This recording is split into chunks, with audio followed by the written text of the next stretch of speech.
അസ്സാം വലൈക്കും dear friends. ഇന്നത്തെ നമ്മുടെ സ്പെഷ്യൽ നിങ്ങൾ ആരും ഇതുവരെയും ട്രൈ ചെയ്ത് നോക്കിയിട്ടില്ലാത്ത ഒരു അടിപൊളി വെറൈറ്റി റെസിപ്പിയാണ്. നമ്മുടെ ഈ വീഡിയോ കണ്ടുകൊണ്ടിരിക്കുന്ന സമയത്ത് നിങ്ങൾക്ക് ഇഷ്ടപ്പെടുകയാണെങ്കിൽ ഒന്ന് ലൈക്ക് ചെയ്തേക്കണേ. അതുപോലെ തന്നെ നമ്മുടെ ഈ ചാനൽ ആദ്യമായിട്ട് കാണുന്നവരും ഇതുവരെയും സബ്സ്ക്രൈബ് ചെയ്യാത്തവരും പ്ലീസ് ഒന്ന് സബ്സ്ക്രൈബ് ചെയ്തേക്കണേ. ഞാനിടുന്ന വീഡിയോസ് ഉടനടി കിട്ടുന്നതിനായി സബ്സ്ക്രൈബ് ബട്ടന്റെ തൊട്ടടുത്ത് കാണുന്ന ബെല്ലൈക്കൺ കൂടി ക്ലിക്ക് ചെയ്തിട്ട് ഓൾ എന്ന ഓപ്ഷൻ എനേബിൾ ചെയ്യാനും മറക്കല്ലേ.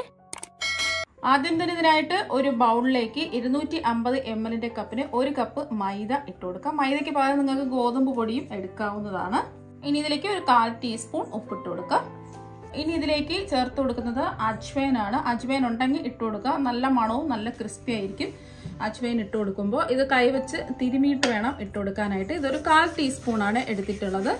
കൈവച്ച് ഇതുപോലെ ഒന്ന് തിരുമിയിട്ട് ഇതിലേക്ക് ഇട്ട് കൊടുക്കാം. ഇനി ഇതിലേക്ക് നമ്മൾ ചേർത്ത് കൊടുക്കുന്നത് ഒരു 3 ടേബിൾ സ്പൂൺ എണ്ണയാണ്. ഏത് എണ്ണ വേണമെങ്കിലും എടുക്കാവുന്നതാണ്. ഇനി ഇതെല്ലാം കൂടിയിട്ട് കൈവച്ച് ഒന്ന് മിക്സ് ചെയ്തെടുക്കാം. നല്ലോണം മിക്സ് ചെയ്ത് എടുത്തിട്ടുണ്ട്. നമ്മൾ ഇതുപോലെ മുറുക്കി പിടിച്ച് നോക്കുമ്പോൾ മാവ് പൊടിഞ്ഞു പോകാതെ ഇതുപോലെ തന്നെ നിൽക്കണം. ആ ഒരു പരുവത്തിൽ വേണം എണ്ണ ഒഴിച്ച് മാവ് കുഴച്ചെടുക്കാനായിട്ട്. എന്നാൽ മാത്രമേ നല്ല ക്രിസ്പി ആയിട്ട് ഇത് കിട്ടുള്ളൂ. ഇനി ഇതിലേക്ക് ആവശ്യത്തിന് വെള്ളം ഒഴിച്ചു കൊടുക്കാം. സാധാരണ പച്ചവെള്ളം തന്നെയാണ് ഒഴിച്ചു കൊടുക്കുന്നത്. ചപ്പാത്തിക്കൊക്കെ കുഴയ്ക്കുന്നത് പോലെ കുറച്ച് വെള്ളം ഒഴിച്ച് ഈ മാവൊന്ന് കുഴച്ചെടുക്കാം. നമ്മളിതിന് എണ്ണ ചേർത്തത് കൊണ്ട് ഒരുപാട് വെള്ളത്തിന്റെ ആവശ്യമില്ല. അപ്പൊ എനിക്കിപ്പോൾ ഒരു 1/4 കപ്പ് വെള്ളത്തിന്റെ ആവശ്യമേ വന്നിട്ടുള്ളൂ. നന്നായിട്ട് ഇതൊന്ന് കുഴച്ച് ഉരുട്ടിയെടുക്കാം. അപ്പൊ നല്ലവണ്ണം കുഴച്ച് ഉരുട്ടി എടുത്തിട്ടുണ്ട്. അപ്പോൾ കണ്ടില്ലേ, മാവ് നല്ല സോഫ്റ്റ് ആയിട്ടാണ് ഇരിക്കുന്നത്. ഇനി കുറച്ച് സമയം ഈ മാവൊന്ന് റെസ്റ്റ് ചെയ്യാൻ വേണ്ടിയിട്ട് വെക്കാം. അപ്പം നമ്മൾ മാവ് റെസ്റ്റ് ചെയ്യാൻ വെച്ചിരിക്കുന്ന സമയം കൊണ്ട് ഒരു പാനിലേക്ക് 1 ടേബിൾ സ്പൂൺ എണ്ണ ഒഴിച്ചു കൊടുക്കാം. എണ്ണ ഒന്ന് ചൂടാവട്ടെ. എണ്ണ ഒന്ന് ചൂടായതിനു ശേഷം ഇതിലേക്ക് 1/2 ടീസ്പൂൺ ചെറിയ ജീരകം ഇട്ട് കൊടുക്കാം. ചെറിയ ജീരകമാണ്, വലിയ ജീരകമല്ല. ഇതൊന്ന് റോസ്റ്റ് ചെയ്തെടുക്കാം. ഫ്ലെയിം കുറച്ച് വെച്ച് കൊടുക്കാം. നല്ലൊരു മണം വരുന്നവരെ ഇതൊന്ന് ഇളക്കി കൊടുക്കാം. ചെറിയ ജീരകത്തിന്റെ നിറമൊക്കെ ചെറുതായിട്ടൊന്ന് മാറുന്നത് വരെ ഒന്ന് ഇളക്കി കൊടുക്കാം.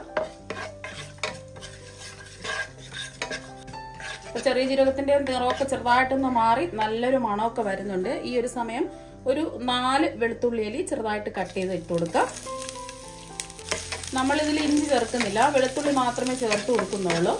ഒരു 10 സെക്കൻഡ് ആ വെളുത്തുള്ളിയുടെ ഒരു പച്ച മണമൊക്കെ മാറി കിട്ടുന്നത് വരെ ഒന്ന് ഇളക്കി കൊടുക്കാം. ഒരു 10 സെക്കൻഡ് ഇതായിട്ടുണ്ട്. ഇനി ഇതിലേക്ക് ഒരു ചെറിയ സവാള ചെറുതായിട്ട് കട്ട് ചെയ്തത് ഇട്ട് കൊടുക്കാം. അതുപോലെ തന്നെ ഒരു പച്ചമുളക് ചെറുതായിട്ട് കട്ട് ചെയ്തതാണ്. എരിവുള്ള പച്ചമുളക് ആയതുകൊണ്ടാണ് ഒരെണ്ണം എടുത്തിട്ടുള്ളത്. എരിവില്ലാത്ത പച്ചമുളകാണെന്നുണ്ടെങ്കിൽ 2 വരെ എടുക്കാം. ഇപ്പോൾ ഒരു മീഡിയം സൈസ് സവാളയാണ് എടുത്തിട്ടുള്ളത്. വലിയ സവാളയൊക്കെ ആണെന്നുണ്ടെങ്കിൽ ഒരു സവാളയുടെ പകുതി സവാള എടുത്താൽ മതിയാകും.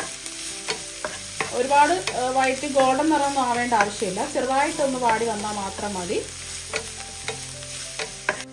ഇപ്പോൾ സവാളയുടെ നിറമൊക്കെ ചെറുതായിട്ടൊന്ന് മാറി വന്നിട്ടുണ്ട്. ഇനി ഇതിലേക്ക് ഒരു 1/4 ടീസ്പൂൺ മഞ്ഞൾപ്പൊടി, 1/2 ടീസ്പൂൺ മുളക് പൊടി ഇട്ട് കൊടുക്കുക. എരിവുള്ള മുളക് പൊടിയാണ് എടുത്തിട്ടുള്ളത്. ഇപ്പോൾ എരിവില്ലാത്ത കാശ്മീരി മുളക് പൊടിയാണെന്നുണ്ടെങ്കിൽ 1 ടീസ്പൂൺ വരെ എടുക്കുക. അതുപോലെ തന്നെ ഒരു 1/2 ടീസ്പൂൺ മല്ലിപ്പൊടി ഇട്ട് കൊടുക്കുക.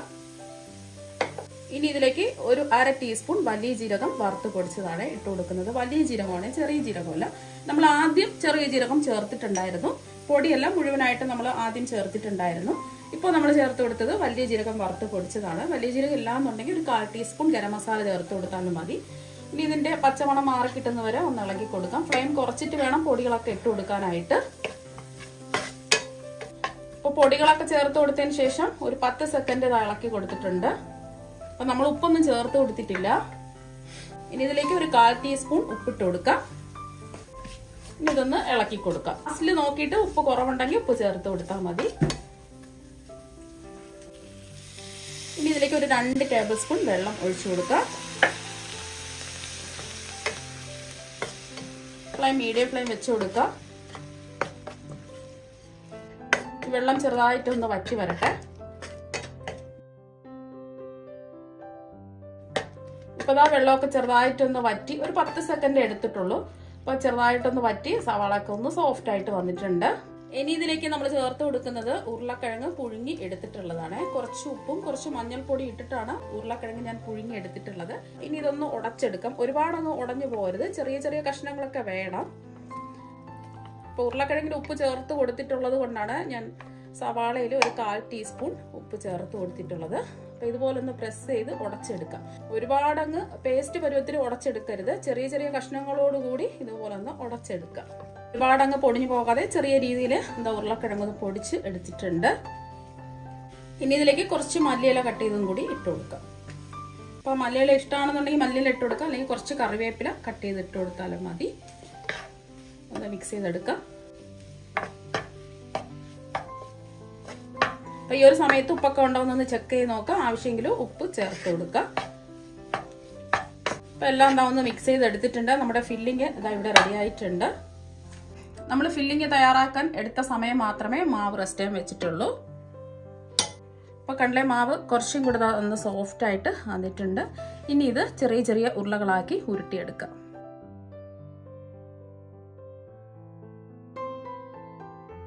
അപ്പോൾ ഒരേ വലിപ്പത്തിലുള്ള ഉരുളകളായിട്ട് വേണം ഉരുട്ടിയെടുക്കാനായിട്ട്. ചെറിയൊരു നാരങ്ങ വലിപ്പത്തിലുള്ള ഉരുളകളാക്കി വേണം ഉരുട്ടിയെടുക്കാനായിട്ട്.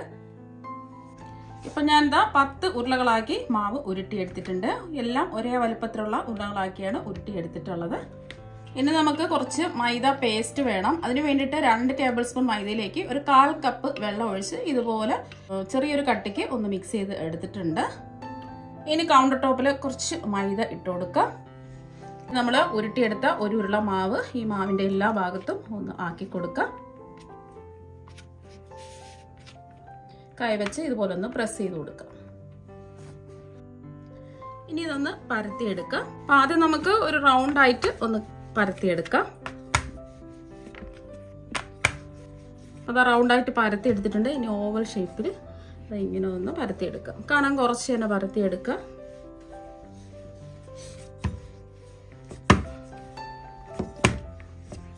കനം കുറച്ച് പരത്തി എടുത്തിട്ടുണ്ട്. ഇതുപോലെ ചെറിയ ചെറിയ തരികൾ കാണുന്നത് അയമോദകമാണ്. നമ്മൾ നേരത്തെ അജ്വൈൻ ചേർത്ത് കൊടുത്തിട്ടില്ലേ, അതാണ് അജ്വൈൻ എന്ന് പറയുമ്പോൾ അയമോദകമാണ് നമ്മളിതിൽ ചേർത്ത് കൊടുത്തിട്ടുള്ളത്. ഇനി ഇതിലേക്ക് 1 ടേബിൾ സ്പൂൺ ഫില്ലിങ് വെച്ച് കൊടുക്കാം. ഒരുപാട് വെക്കണ്ട, 1 ടേബിൾ സ്പൂൺ വെച്ച് കൊടുത്താൽ മതി. ഇതിൻ്റെ 2 അറ്റത്തും മൈദ ഒന്ന് ബ്രഷ് ചെയ്തു. ഈ അറ്റം ഒന്ന് മടക്കി കൊടുക്കാം. ഇതുപോലെ ഒന്ന് പ്രസ് ചെയ്ത് കൊടുക്കാം.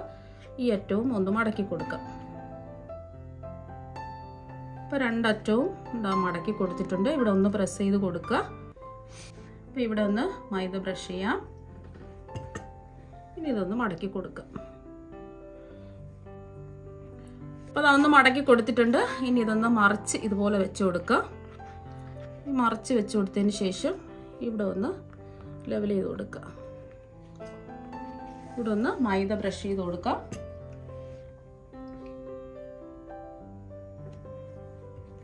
ഇനി ഇതൊന്ന് മടക്കി കൊടുക്കുക. നല്ലതുപോലെ ഒന്ന് പ്രസ് ചെയ്ത് കൊടുക്കുക, അല്ലെങ്കിൽ നമ്മൾ എണ്ണയിലിട്ട് ഫ്രൈ ചെയ്യുന്ന സമയത്ത് ലെയറൊക്കെ വിട്ടുപോകും.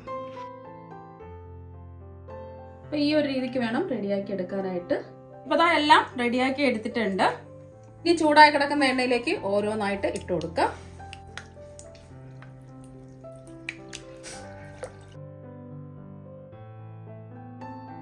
ഒരു വശം ചെറിയൊരു ഗോൾഡൻ നിറാകുമ്പോൾ ഇതൊന്ന് തിരിച്ചിട്ട് കൊടുക്കുക. മീഡിയം ഫ്ലെയിം വെച്ച് കൊടുക്കുക. ഇപ്പോൾ ഒരു വശം ഒരു നല്ലൊരു ഗോൾഡൻ നിറമായിട്ടുണ്ട്. തിരിച്ചിട്ട് കൊടുക്കുക.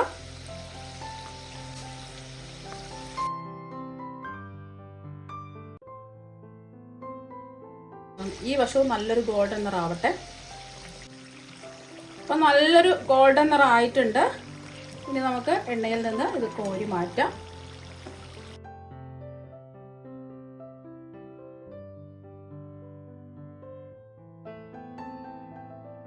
ഇപ്പൊ എണ്ണയിൽ നിന്ന് കോരി മാറ്റിയിട്ടുണ്ട്. ഒട്ടും തന്നെ എണ്ണയൊന്നും കുടിച്ചിട്ടില്ല. ബാക്കി ഇരിക്കുന്നതും ഇതുപോലെ തന്നെ നമുക്ക് ഫ്രൈ ചെയ്തെടുക്കാം. ഇപ്പൊ നമ്മുടെ സ്നാക്സ് ഒക്കെ ഫ്രൈ ചെയ്തെടുത്തിട്ടുണ്ട്. നല്ല ക്രിസ്പി ആയിട്ടാണ് ഇരിക്കുന്നത്. നല്ല അടിപൊളി ടേസ്റ്റ് ആണ്. ഇനി ഇതിൽ നിന്ന് ഒരെണ്ണം എടുത്ത് കാണിച്ചു തരാം.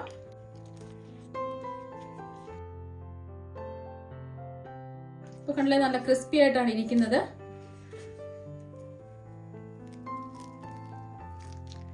പുറത്ത് നല്ല ക്രിസ്പിയും അകത്ത് നല്ല സോഫ്റ്റും ആണ്.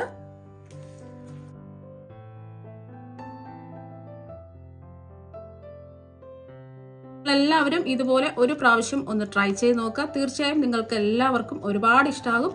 അപ്പോൾ നമുക്ക് മറ്റൊരു വെറൈറ്റി വീഡിയോ ആയിട്ട് വീണ്ടും കാണാം. താങ്ക്